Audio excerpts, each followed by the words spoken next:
there, and welcome to the Fearless Artist Podcast, where we empower classical musicians to build their own thriving careers. I'm your host, Michelle Lynne, and together with Deanna Petre, we teach artists to conquer the entrepreneurial side of their careers and create the futures they want. We are two freelance classical musicians who have lived and worked in Europe for a decade, and together we started the Fearless Artist Mastermind, a coaching company created to teach classical musicians how to overcome fear and take action on building their dream careers. In each episode, we will explore the intersection of artistry and entrepreneurship, teaching you the fearless mindset with practical steps and strategies to build a sustainable career. Get ready to build your own artistic brand, find a supportive community of musicians so that you don't have to figure out everything alone, and earn a living that you deserve. We believe that you can be a thriving artist and not a starving one, and we are redefining what it means to be a classical musician in the modern era. Hey, everybody, and welcome back to the Fearless Artist Podcast. I'm your host, Michelle Lynne, and today I am very thankful to have my friend Mariel Mayz on. Mariel, welcome. Thank you so much for having me. I'm excited to talk to you today. I've been wanting to have you on for a long time because of your amazing career and how you've been building so many wonderful different projects. You're a pianist, you live in New York, and we just got the chance to hang out in real life a couple months ago, which was really great. But we know each other from your festival primarily, which is why I specifically invited you on today. So I'd love for you to introduce yourself to our audience and tell us a bit about you. Thanks. So I'm Mariel. I am a pianist and I'm a composer, and I do a million miscellaneous things in the middle, from teaching, educating, and doing administrative work, and work with festivals, including a festival that my husband and I started together. That's called Porto Piano Fest, and it takes place in Porto, Portugal. Woo, one of the best places to have a festival, I have to say. We think so. I know so, because I've attended this festival twice, and I've had the best time at both times. I've highly enjoyed eating everything there, and the pastéis de nata. And I didn't enjoy the steps, though. Porto, brutal, with the stone stairs everywhere. Very steep. I remember making these Instagram stories, and I was like huffing and puffing, trying to tell people, like, guys, I've walked 20,000 steps today, and I'm going uphill all the time in Porto. Yes. And whenever you think, you can basically take all of your directions and say, is it uphill or is it downhill? It's like here in New York, we'd say, okay, are we going north, south, uptown, downtown? And it's like uphill, downhill. Oh, that's so funny. That's amazing. Yeah, so we actually met in Gijón, and I think that was maybe 5 years ago. Maybe more. 2015? Maybe something around there. Then, yeah. And then you told me about your festival and that my teacher would be teaching there. So that, of course, was like the only selling point I needed, because I just adore Jean with everything. So I was like, no problem. I was like, yeah, sign me up. I'm coming next summer. So I would love for you to share with us, like, you know, the inception story of Porto Piano Fest. You run it with your husband, as he shared. So yeah, what led to you guys creating your own festival? Yeah. So now this was about 10 years ago. Nuno is his name. Nuno Marquez is our artistic director, and I am associate director of the festival. And the festival started at a diner, and we were sitting down and saying, whatever you eat at diners, probably a burger. And we wanted to combine really what we felt was the best of the two musical worlds that we had been living in. So to give a little bit of context, I mean, I'm from New York. I grew up in the States. I've always lived in the US, and I come strictly from this North American music education system. And hearing Nuno talk at the time, he was not my husband. We were friends, and he would talk about his musical education coming from Europe. And he grew up in Portugal, went through the system there in Portugal, and then ended up moving to London and did some studies there as well. And just the differences between both of our education systems, I definitely felt a little bit of FOMO, like, oh my gosh, I wish I had so much of that. But then at the same time, he was looking at the experiences that happened here in the system here, and he was thinking, oh, wow, this is also really different, and experiences that he was just starting to have, because when he came to New York, it was also to study. So we were talking about a place where we could bridge both of these things as best as possible from a pedagogical standpoint, from just a pianistic standpoint as well. We had been going to different festivals, the two of us in different places, and we recognized the importance of summer festivals and festivals in general. Yeah. And just as an incubator for meeting people, for just getting to present yourself in a way as a young artist, presenting yourself in a way that's different from your home context. Of course, like meeting the pianists and artists of your own generation, but also of the one above you, the one below you. It's really a place. These festivals tend to be this unique circle where everybody can just cohabitate and learn together and gather. And we think that it's so, so special. And we've always felt this way. And so, of course, when we're talking all this through, we're like, I think we need to start a festival, which is Amazing. a bit of like a wacky thing to try to do. But of course, our initial idea was to bring teachers together that we really respected and then create this community environment with different musicians at different stages and just have a place where everyone can have lunch together, go to a concert together, practice in the same space. That was really the main idea. It started as only 3.5 days, really, barely 4 days of a festival, just like a long weekend where we had our guest teachers. We had a couple of concerts by our guest artists. We had a concert by our student participants. And then it was over. We were like, this is great. We love this. And an extended weekend of Piano Fest. Exactly, an extended weekend. And then year after year, it started growing into this larger animal that now lasts for almost 2 weeks. This year will be 12 days of festival from August I didn't know 1st that. to the 12th. Okay. Wow. And each year it feels like it's really developed naturally and grown in unexpected but very natural ways. So that's a little bit about how we got this started. That's amazing. Thanks for sharing all of that. It's such a beautiful story. Sitting at a diner. I'd love to hear more when you're talking about the differences that Nuno was recognizing between the New York and the Porto pedagogy, as you're saying. Like, what were those differences?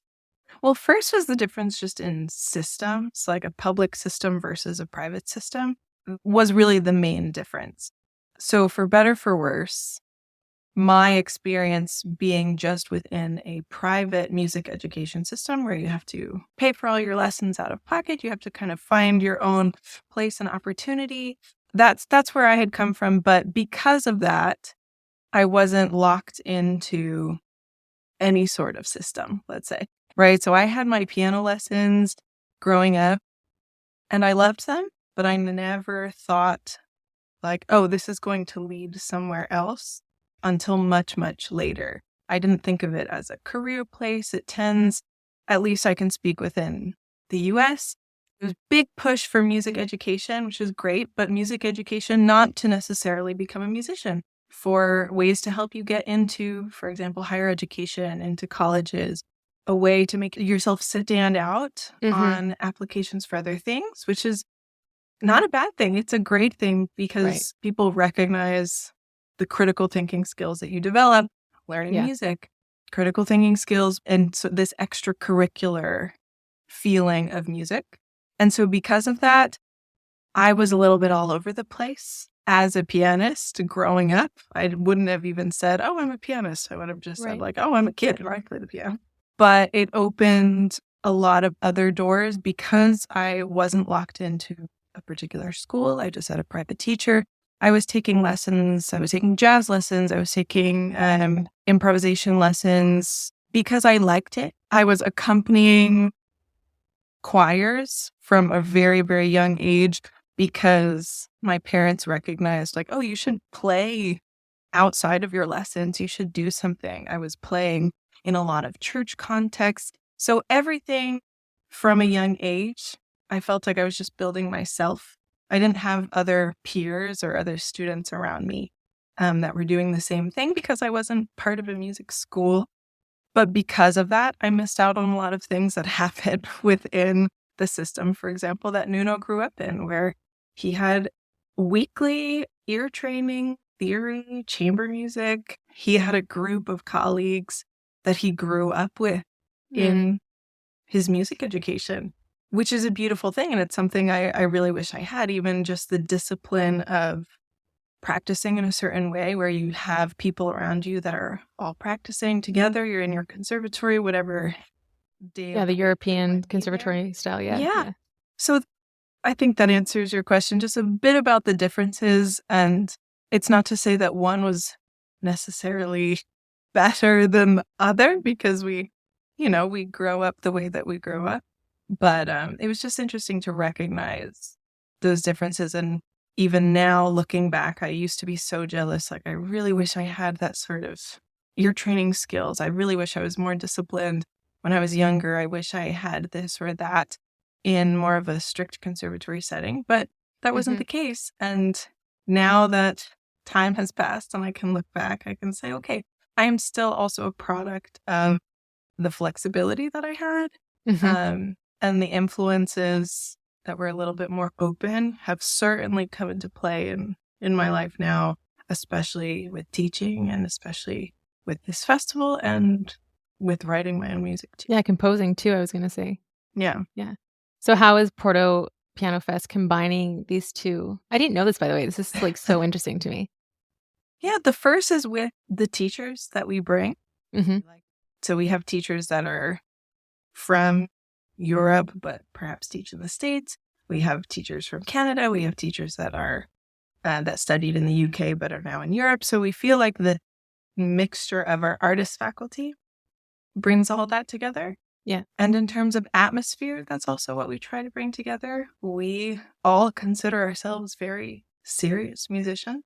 Yeah. But we don't want a rigid, competitive, serious in a negative way atmosphere for our summer festival. We encourage people to talk about things, to just go have lunch, to express their opinions about concerts and music and where they come from in a more open environment. So that's how we feel. We do mix things together, and the people that come from all over, and we think that they feel this family-oriented atmosphere too. Yeah, I mean, I can definitely attest to that because it is such a family feeling when you come, and it's very welcoming. And you even do extracurricular activities, like you did the wine tour, took us to the Taylor's Port, and we get to sightsee around Porto, and there is a very good, strong sense of community. Also, I think a lot of performing opportunities you guys offer at your festival. Yeah, exactly. Thanks for mentioning that. So part of it is also trying to create things that we wish we had, right? And one of the best things, if you see that there's a gap somewhere, create what you think is missing, right? Yeah. So in terms of performance opportunities for guests and participants alike, one of the main missions of our festival is what we tend to say is firstly having exclusive concerts. So for our guest artists, or we have different series. So we have a master series, we have a new music series, chamber music series. For the guests that come and play concerts, we want to curate something that is specific for our festival.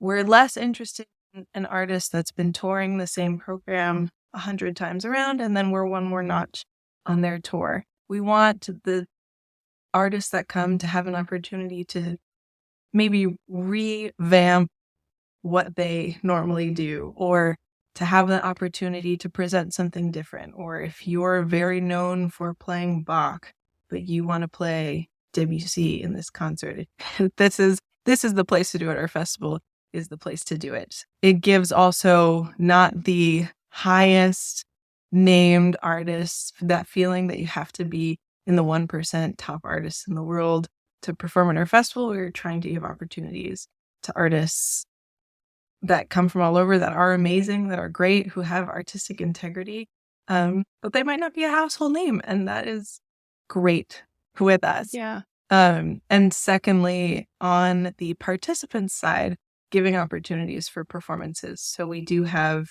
2 different teaching programs. We have a masterclass program, but we also have an artist in residency program. And our artists in residence tend to be on the verge of expanding their careers. They're high-level advanced pianists, usually at the end of their schooling, and we give them the opportunity to present full-length recital programs.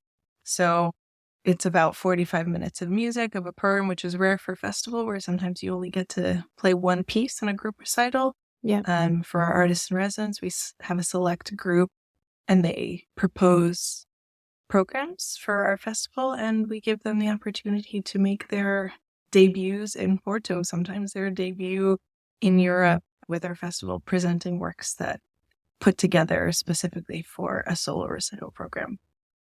That's amazing. Yeah, I mean, your festival is so multifaceted. I think it's good to just elaborate a bit because you have artists coming in to give concerts, but then you also have the participants giving concerts. Mm-hmm. And then the people in the masterclass are also doing an end of the program concert. Exactly. So tons of stuff going on all the time. Yeah, I remember Nuno and Laura did a beautiful song recital last summer, and it was outside and the sun was setting, and it was just the most stunning atmosphere and like the birds, and it was really cool. You guys are doing really cool, and I think some of your compositions were also performed last summer. They were, yeah. Yeah. They were. That was a special concert too. And that was a collaboration between Nuno and a soprano. They've been friends for a long time, and they'd been working on this project where they commissioned different composers to write art song based on Portuguese poetry. So it was the first time they were presenting that in Portugal. And it was just an exciting moment for all of us to be there to see it. Yeah, absolutely. And they also presented in New York, right? Yeah, they had done a run in New York and DC before the summer, and then brought it for a full evening concert in Porto. That's amazing. So when you started Porto Piano Fest, like, could you imagine it going this direction? How do you feel now that because it's amazing what you guys are doing. Oof. I think both Nuno and myself would say no, we couldn't imagine it. I think it's it's maybe hard to see so far in the future. I think we hoped that it would be successful, and from the beginning, it wasn't so much about like let's make a successful festival. It was more we want to be here and stick around here every year, and that's still how we feel about it. Our idea. And we tell people, we tell our supporters, we tell the people in Portugal, and we talk about the festival. We're like, we're here to stay. We're here. Like, our goal is to be here and every year to do something that's meaningful to the community, meaningful to the local community, but also to our artistic, pianistic, and musical community. So that was always a thought from the beginning. Like, we're not going anywhere. Of course, the first year, the second year, everything is like trial and error and error and ever and error. And even some other friends of ours who run festivals and events like this, they say, oh, after year 4, it'll be like clockwork, smooth sailing. Oh, after year 5, you'll just know what you're doing. But every year we feel like, okay, here we go. It's always something different. Always something new is happening in the world, happening with the structure, happening with the weather. You never know. So it doesn't feel like we're, okay, just one more year, let's do it again. It never feels like that. And we kind of love that too. Oh, wow. There's so much to share here. This is so great. Can you talk a little bit about these errors? Like, what are things that just totally threw you that you didn't expect that would come from organizing these events? Oh, there are probably, like, in terms of errors, like tedious details that aren't worth even sharing, but having like a funny story or anything that having realistic timelines can be really difficult. Yeah. Project. Yeah, project management and planning is not easy. And sometimes you have to learn how your teammates like to work. That is definitely something that takes a lot of time. So, for example, sometimes when we're working within the team, I'll get a phone call and it's our teammate that says, there's been something is terribly wrong. It's a disaster, right? Okay. I'm like, oh my gosh, what is it? But now, after a few years of working together, I know that this team member is like, oh, when he says it's a disaster, it's because he's stressed, but it's totally fixable, right? But if we all have the alarm going off, we're all going to panic. Yeah. And these are things like learning how your team members work, learning how your staff manages stress is something they can't teach you in a book. And I mean, I'm sure all the cultural differences are coming into play here too. Like I know, response times for emails can vary widely from Europeans to New Yorkers, for example. Yes. Getting things accomplished, you're saying planning things in a certain amount of time. How many people are on your staff, by the way? Yeah, so we do have 3 full-time people that are on the team. We have a board, and then we have our part-time staff that are contracted for specific times during the year. Okay, got it. So it's a small team, but What's something that you had to learn or like adjust to with having all of these different cultural personalities, cultural differences on the same team to run the festival? yeah, so how people work, how people manage stress. Of course, for me, it's there is a language barrier since Portuguese is not my first language. I have heard you order perfectly in Portuguese, so I just want to tell everybody, like last Well, year at I our can order a restaurant. great meal. Yeah, you did. It was awesome. Yeah, ordering at restaurants, I'm a pro. Yeah. Food vocabulary, I learned that really quickly. But you also presented a concert really beautifully too, I heard. Thank you. But Thank you. yes.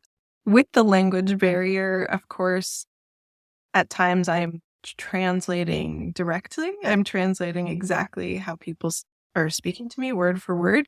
And in my head, my English speaking brain, sometimes it feels very blunt. Okay, in Portuguese. Okay. In Portuguese. And I have that from the Dutch for sure. So, yeah. Yeah. And I think maybe just my way of speaking, or I don't know if it's a general way of speaking in the States because people can be very blunt too. But I think I have more disclaimers in my speech. You are a very sweet-natured person, so that's probably it. I was surprised when I found out you were a New Yorker because I'm like, no way. You're way too sweet. No, that's very nice. Very diplomatic with all of your answers. And yeah, but everything is a little bit softer. Sometimes it's not getting to the point, which I see now with the new eyes. Sometimes it's like avoiding difficult conversations by using some more flowery words. And I've had to learn that sometimes I need to be a lot more direct. Okay. But when I'm translating immediately from Portuguese, sometimes my reaction is, wow, are they very upset? Or did they really not like that? Or are they upset with me? And right. it's taken time to not take things personally, to know that that's how people speak, and it's okay. Yeah. And that it's not always a bad thing to be very direct. Even if it's sometimes good just to express what you mean from the get-go. So that was definitely a personal learning curve and something I'm still getting used to when I'm translating in my own head. Yeah, that's not easy. I mean, luckily Nuno is Portuguese, so I'm sure you can, run things by him and be like, hey, what did that person mean? Yeah. But I think one of the challenges I've had as a very sensitive, emotional artist, doing business things is understanding that you have to take the emotion out of business sometimes. And it's just like getting the business thing done. And I've had a tendency to like be way too emotional about things. So Deanna and I've had to work through that too, where, she's like, this is just business. Like, we just have to do this. And I'm like, I want to have like a meltdown or something. Cause it's like, so yeah, learning to separate those two things and like look at the numbers or look at the Excel sheets and just black and white, a little bit of objectivity or distance. I've had to learn that too. Exactly. And from a performer artist perspective, it gets really hard to do these sorts of administrative things because you do feel like the guests that come, right? When you're surrounded by musicians that you admire so much. I mean, that's why we bring them for the festival. We admire their artistry so much. We admire them as people. Sometimes it's really easy to feel less than and to think like, oh, well, what am I doing? I'm just the organizer here. Like I don't have artistic value in the face of all of these great people. So it's also been a learning experience and really important to be able to say, I'm doing this and I'm good at this. And this is just one aspect of my life. And it doesn't mean that I'm not a good musician. Like, it doesn't mean I don't have places to grow. Of course, I'm still learning and still improving as an artist and a musician, but it's also good to separate yourself and to say, like, these people are not judging me and looking at my artistic merits and looking like, oh, who's this girl that's just organizing? I used to think that so much, and now time goes by and I can have a little bit more confidence and know that I do this festival. This is something that's part of our day-to-day work. I love doing it. Yeah. Yeah. Thank you for sharing that. I'm emotional because that's like so close to my heart too. Like not being the top 1%. I think like we were taught our whole lives that is what success is. Like being that top 1%. And so if you're not, and so for me, like running the Fearless Artist and coaching musicians, and it is such an easy lie to come in that says like the artistic value. That's what you're saying. Yeah. And it doesn't mean that we're not a good pianist. We are more than a musician. And this is like something that's so close to my heart. Sorry. No. So yeah, thanks for sharing that. Yeah, it's really beautiful.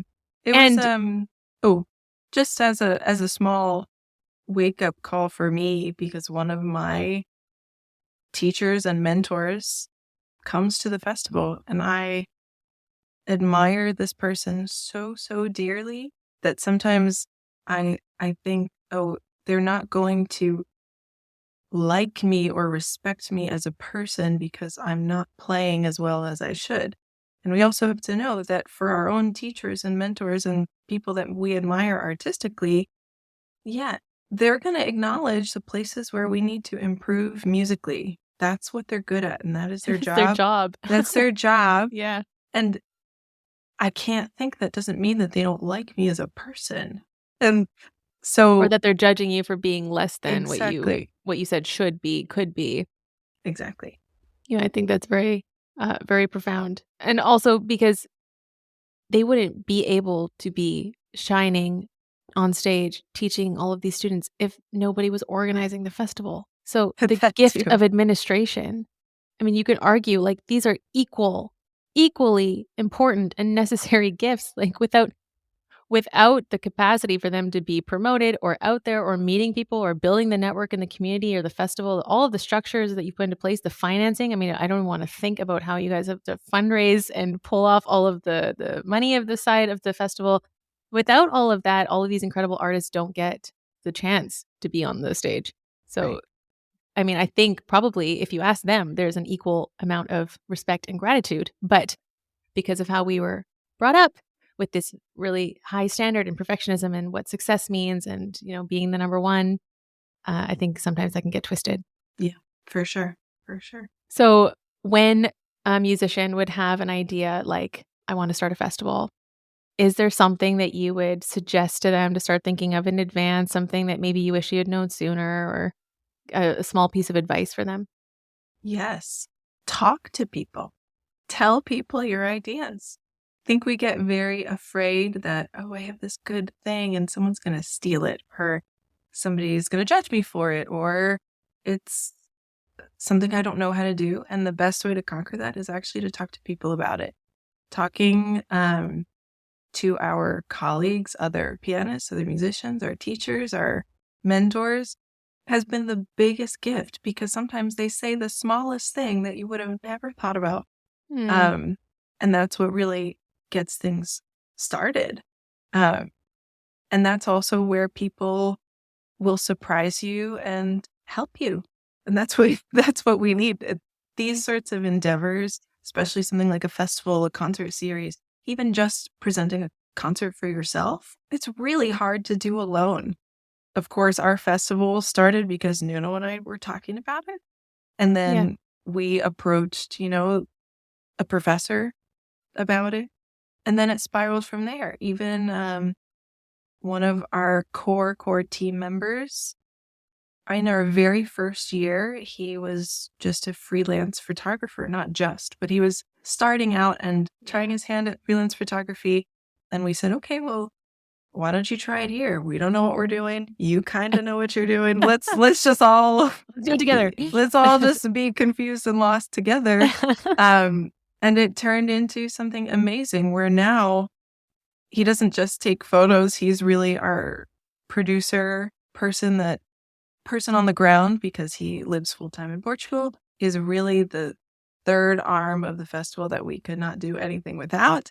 Wow. Who also is amazing, because he'll be in the car driving somewhere listening to Beethoven, and he'll call us and we'll be like, hey, so this second movement, what do you guys think about this? And Oh, I we're love like, that. I didn't know that about him. 10 years later, he's so invested and loves photographing the lessons and concerts because he feels like he knows it. It's something that he also is totally invested in. It's an artistic life that he was so far from that now is close to him. So all to say, talking to people, you never know who's going to give you an idea, who's going to offer support, who's just going to say a couple words of encouragement to help you get through your to-do list. We all need that. It's the easiest thing to do and doesn't take anything away from anybody just to say, hey, this is my thought. Like, this is what I'm working on right now. This is what I'm doing. And you'll be surprised at how they respond. That's so beautiful. And I love hearing about how people step into roles, like hearing about Andres just evolving into this third arm, as you're saying, and learning new skills. It sounds like you've learned so many things, evolving over 10 years of learning to run a festival.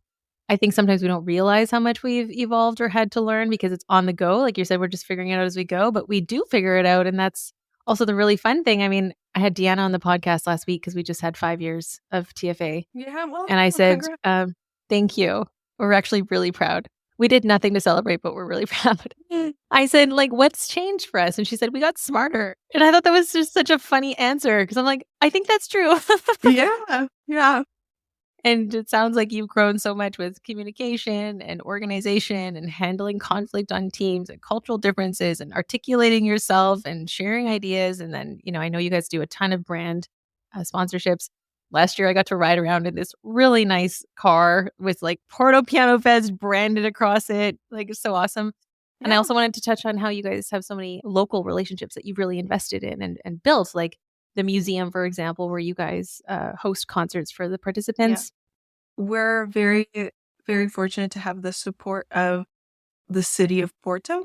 And so they help us and support us in providing some really beautiful spaces. It's called the Romantic Museum is one of those spaces where we use their inside the museum and outside where we had an outdoor concert this past year, which was just so amazing. And you can imagine our stress trying to plan an outdoor concert in August where the weather is questionable. It might be hot. It might be raining. We're dealing with acoustic instruments, but that's where, people have these ideas and people say, no, it's going to work. And we have to trust our supporters. And it worked so beautifully. Wait, do you have like a tent on standby or what is the plan B?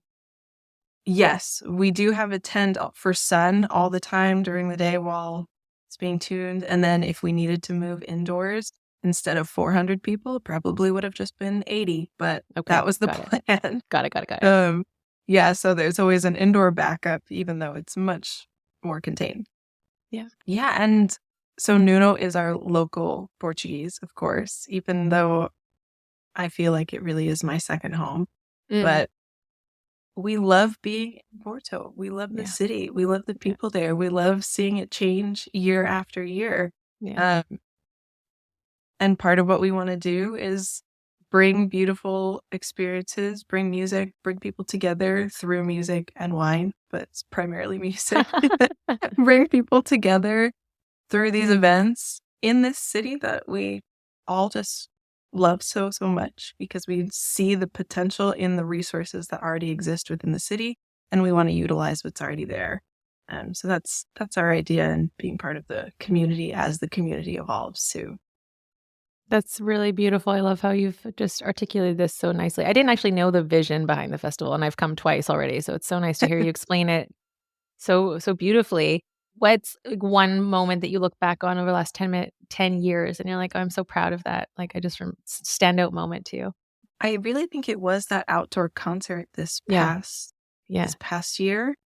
Again, our team, we stress so much when we have to do outdoor things, and we do a couple during the festival, but this was a new space in a place that we weren't sure about. But things that I think we're all really proud of, it's not just that people showed up, because that's also great when people show up, but the fact that we felt as a team very in control of the concert because we had talked about why we were there, what we were doing. We had such a clear idea of like, okay, this is the artist that's going to be there. This is the intent of the concert. This is how we're going to promote it online. This is how we're going to talk about it. And like, this is contingency plan A, B, and C, right? Which luckily we didn't really need to use. But seeing people show up and hearing people talk about it later when the concert's over. I had somebody mention that concert to me when I was in Portugal a couple weeks ago. Oh, wow. Just bringing it up again. And this was an all Bach concert outside. So it's like summer stage, but make it Bach, which people were like, what are you doing? But we had this idea. We were like, we're just going to go for it. We're not going to be apologetic about it. Yes, we're going to have one pianist. He's only going to play a Bach program, and it's going to be at sunset, and people are going to like it. And we just had so much conviction about it that when it was actually happening, I was kind of emotional. Like, wow, this really, like, people are here and people are enjoying it, and seeing that the seats were filled and there were young kids like standing behind the piano because it's this open outdoor space and fixated on this pianist, not just for 2 seconds, but for half an hour, standing there. Like, really, we have photos of the families that were just there, people standing on walls and sitting on every possible surface, somebody that brought blankets and popcorn. And That's and like that, amazing. it was just such a beautiful thing to think, this is music that we love and that we are so convinced of. Acoustic piano music by Bach. And 400 people from all walks of life, from Porto, from everywhere in the world, tourists, families, young people, our participants, old people, like everyone's in this space together. And that's just what we love seeing so much. And it really makes all the work worth it when we see people just enjoying what we enjoy so much. So that was a moment. It's incredible what you're describing. And I think it's because you've managed to bring the music to the people.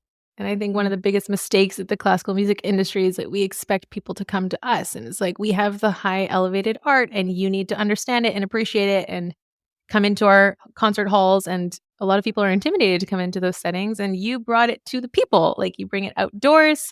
They're allowed to be there with their popcorn. I mean, you're kind of breaking a lot of rules with what's traditional or allowed, but you're still keeping the integrity of the music and the concert setting. And I think that's what can make it much more able for people to receive this. Yeah.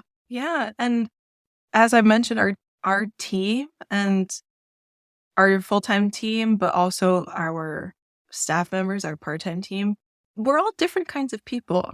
And we always think, like, if we like this, someone else is going to like this. If not just like myself, of course, I'm well-versed in the classical music world and I like to sit quietly and not talk to anybody. And like, I love that setting too, but lock ourselves in a room for 8 hours. But we have staff that volunteer, for example, or that help us out, and they're surfing on the beach and they still want to come to help us usher a concert at the end of their literal surf day in Porto. And we're like, yes, please come. And they'll bring their friends.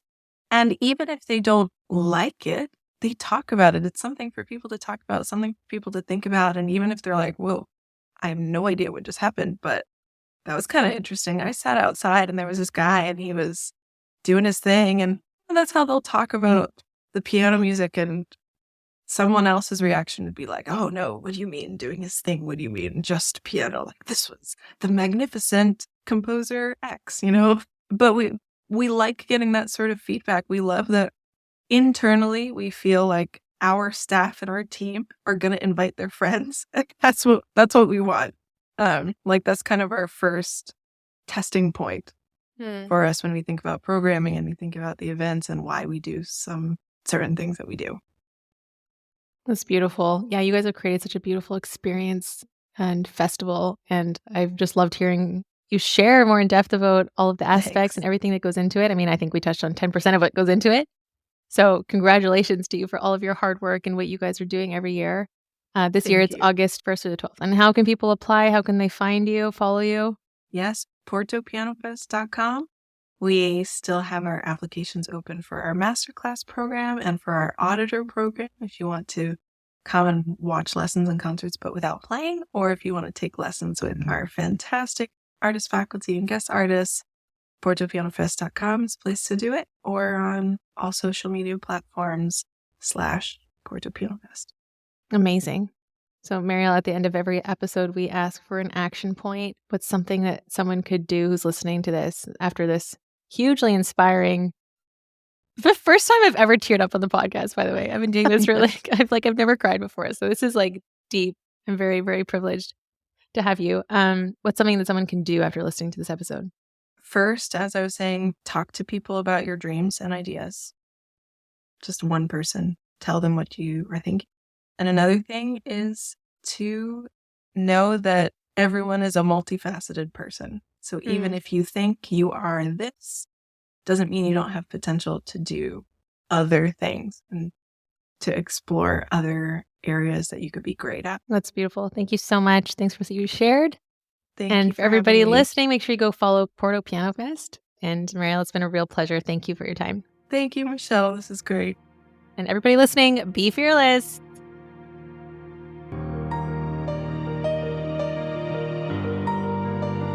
Thank you for listening to the Fearless Artist Podcast. If you found today's episode inspiring, hit that subscribe button and don't forget to share this podcast with a friend. To join our membership or one of our coaching programs, visit our website at thefearlessartistmastermind.com.